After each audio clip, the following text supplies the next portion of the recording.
Buongiorno a tutti e benvenuti in questo nuovo video. Oggi prepariamo un'insalata di pasta davvero squisita.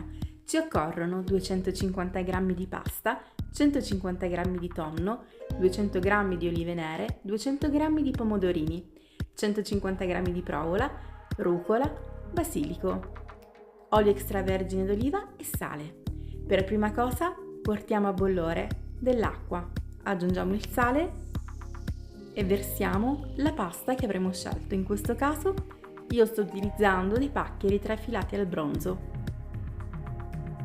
Una volta che la pasta è cotta possiamo scolarla, aggiungere un filo di olio extravergine d'oliva e quindi procedere ad aggiungere tutti gli altri ingredienti.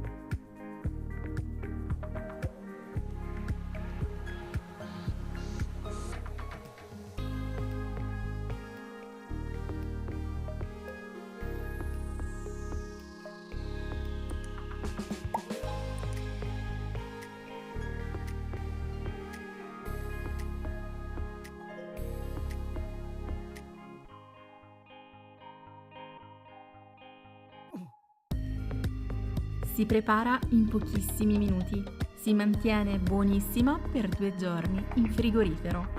Bene, spero che questa ricetta flash vi sia piaciuta. Se vi va, iscrivetevi al mio canale, lasciate un like e condividete questo video con i vostri amici. Grazie infinite per il vostro supporto.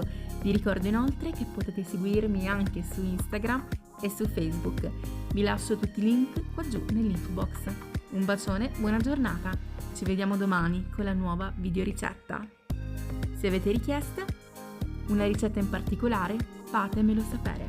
Ciao!